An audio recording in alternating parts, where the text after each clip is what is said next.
Okay, let's take this example and look at how we can go through this problem. So in this question, it says the mass of an object was approximated to be 16.6 kilogram with a 2% error.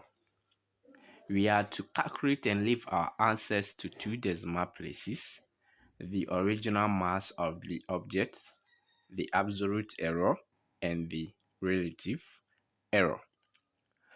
We have solved a lot of examples, and this is one of the examples under percentage error and relative error. So let's quickly look at how we can solve this. So this is so in the first place, let's identify some of the informations given in the question. So it means that in this question, the mass measured of that particular object is being approximated here. So the 16.6 kg we see here, that's not the actual mass of the object, but it's being what approximated. Good. Now let's begin with our solutions.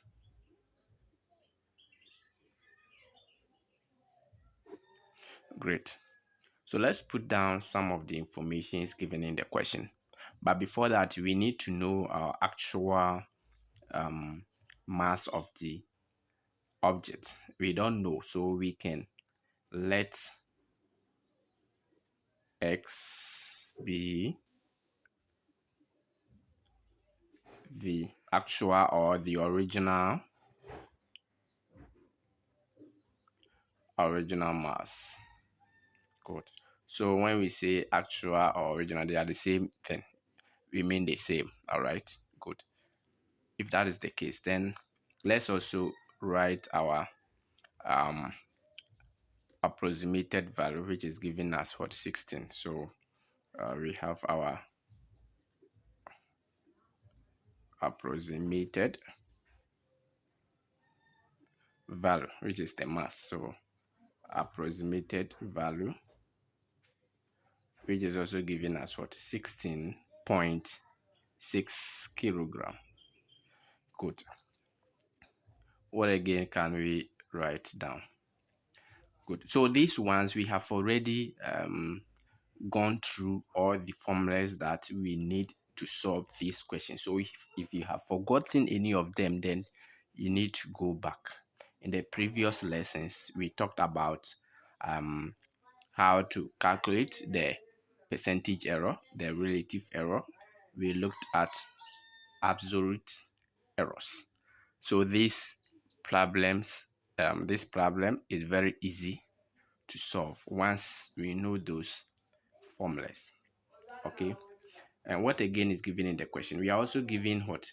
A 2% error. So what the 2% error, what at all are we talking about? So here we mean percentage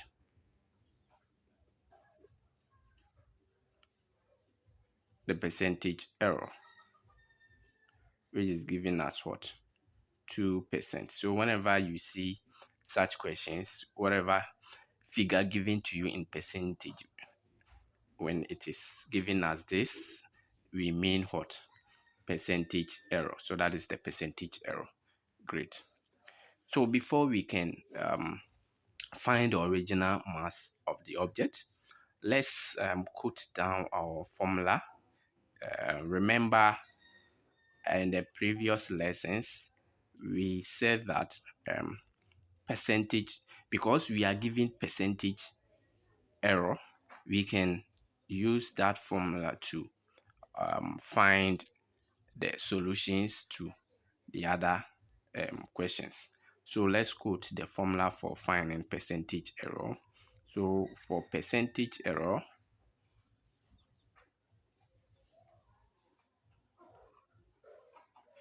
it is given by relative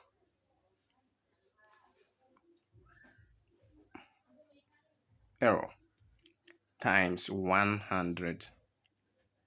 So this is the formula we used. But how do we get relative error? We need to write down the formula for finding relative error, because it is relative error that we deduced the formula for percentage error. So for relative error, in the previous lesson, we said it is given by absolute error, all divided by the original, or divided by what? The original or actual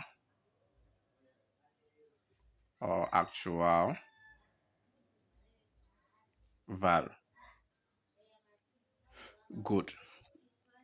This is what was given in a previous lesson, and that is what we are going to use to solve most of the questions under this topic. All right, great. So once we know this, now we know that the original or actual values, we know that could be the value that will be given in the question, but in this case we were not given the actual value. But how do we find the absolute error? So in a previous lesson, once again, we said that the absolute error is also given as what? So we said it is also given as the difference in values. So difference in values. So this is absolute. Why are we saying absolute? Absolute because whatever difference we find, if we get a negative there, absolute will cater for the negative and make it what? Positive. That's why we are saying absolute what? Error. For instance, when we say difference in values, you know that we can give you the initial value and we can also give you what? The new value. So when you find the difference of the absolute of the difference of the new and the initial one, that gives you what? The absolute error. For instance, let's say if I give you, let's say the original or the initial value was given as 8, and now the new value is also given as, let's say, 10. All right, 10. So the new value could be approximated value, um estimated value, whatever. Once it is a new value and we have the initial value, the initial value is also what we mean by the original or the actual value. So when you find the difference of these two, that gives you what? The absolute, irrespective of the position. So we can say 8 minus 10. We know that we are going to get what? Negative 2. So because it is going to be negative 2, that's why the absolute is there. It caters for the negative. So in this case, it's going to be what? 2, positive 2. We can also write 10. So normally, because most students may forget, if they bring the new value first, they may get negative and will forget that it is absolute. So they will still bring the negative. That's why most of the time when we are teaching, it is advisable then um, write the bigger number first and subtract the small number from it, so that definitely you are going to get what? Positive. Okay, so even if you don't apply the absolute value, because you are subtracting the smaller number from the bigger number, you are going to get what? Positive. All right, good. So either 8 minus 10 or 10 minus 8, because it is absolute, it caters for the negative. So at the end of the day, you are going to get what? Positive. So take note of that. The reason why we are using what? Absolute. Absolute, because when you get a negative number, the absolute will cater for the negative number, thereby giving the answer as what? Positive. So take note of this. All right. Great. Let's continue. So once we know that the absolute error is the difference in values. That is the difference of the original and the new value. That gives the absolute value. If that is the case and we know this, then we can conclude that our formula for percentage error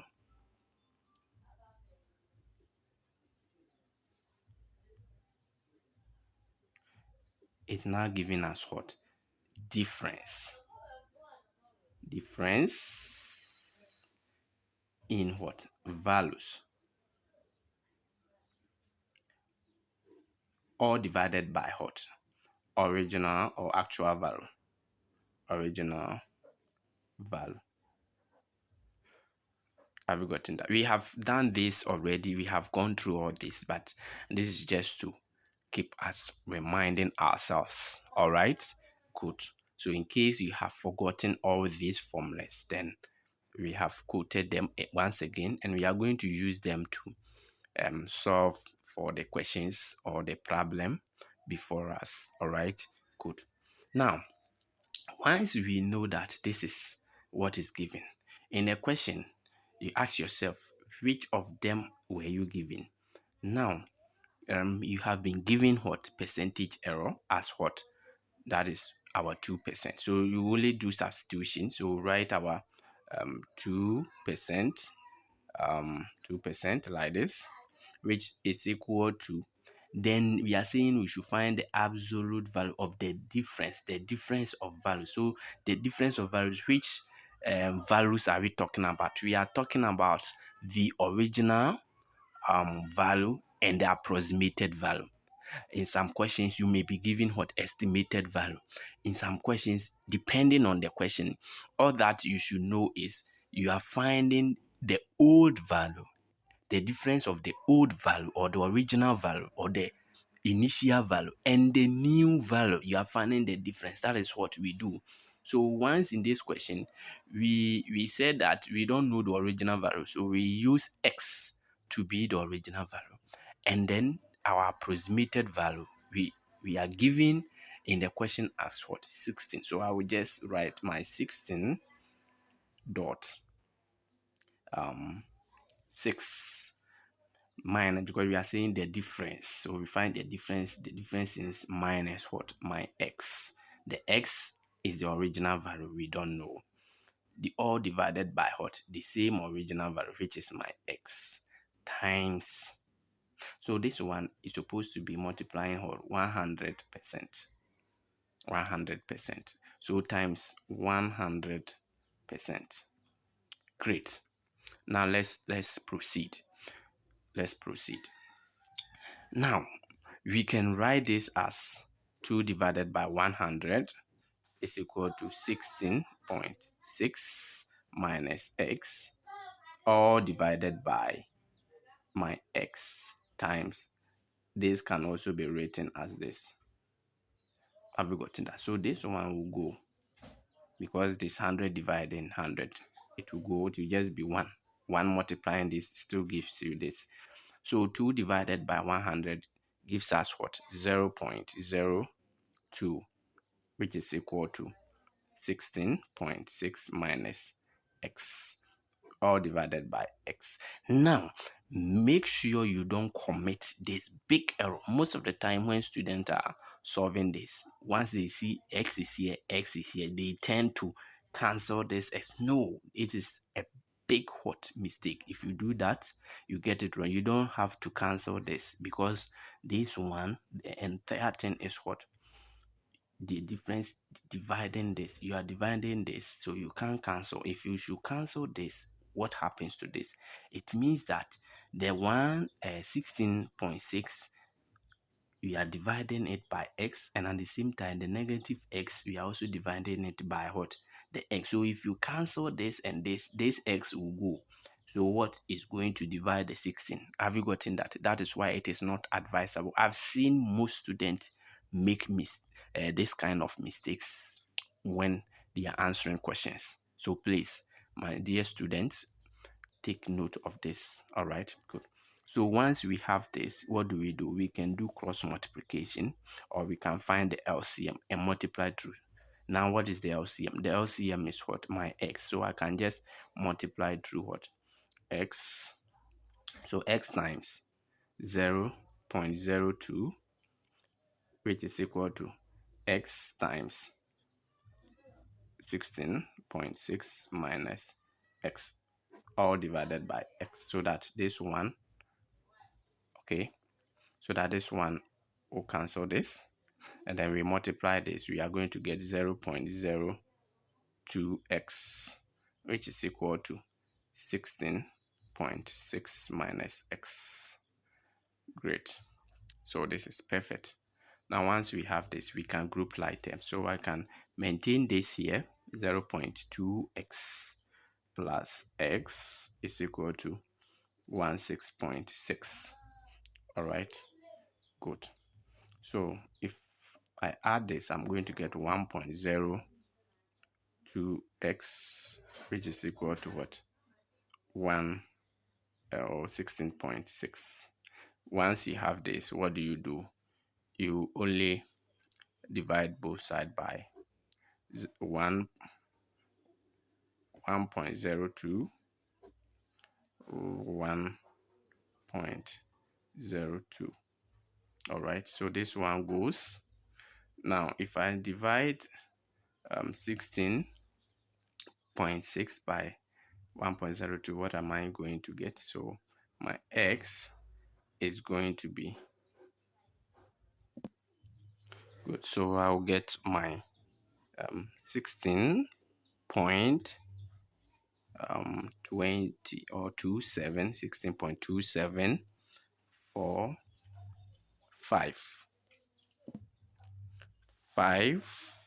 0 9 804. So this is what?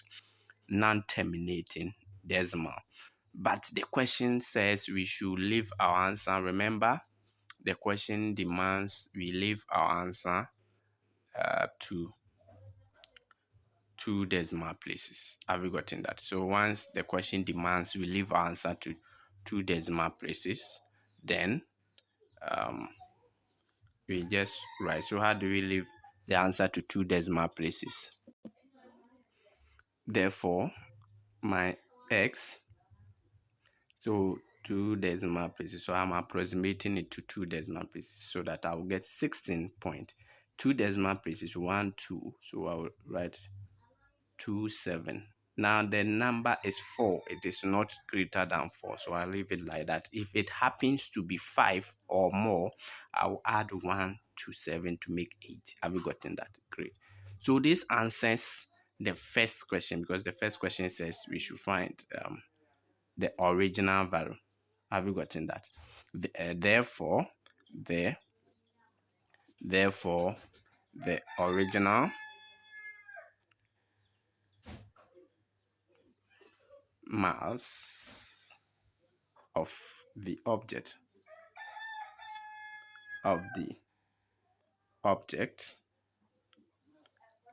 is 16.27 kg.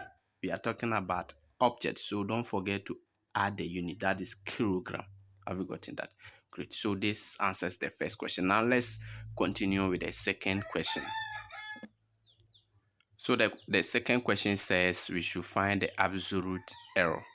Absolute error. Now let's look at our formulas. Which of them can we use?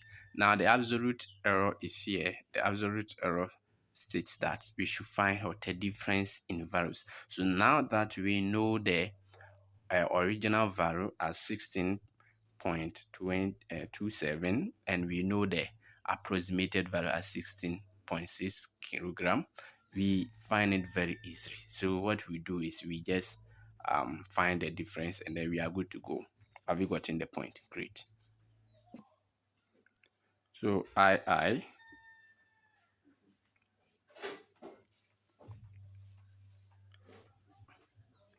absolute error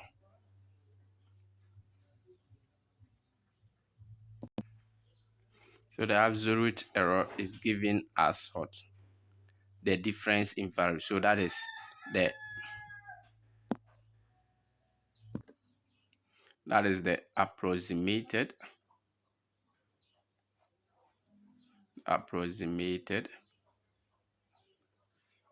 value, approximated value minus what? The original. So we have approximated value, we have 16.6 minus, and then the original value too, we got 16.27. All right, great. So let's find the difference. Good. So if we find the difference, then we are getting what? 0.33 kg. All right, good. So this gives the answer for the absolute value. So we know that a relative error is given as what? Absolute error, all divided by original value. All right, good. Now we have all these. So we have absolute error as what? 0 point what? 3, all divided by, and then we also know that we have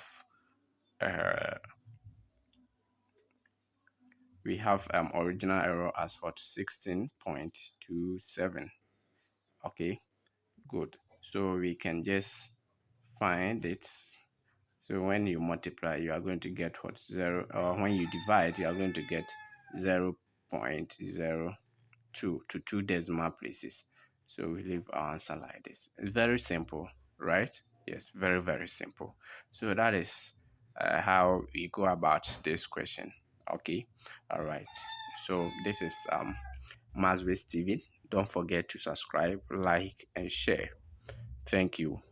Bye bye.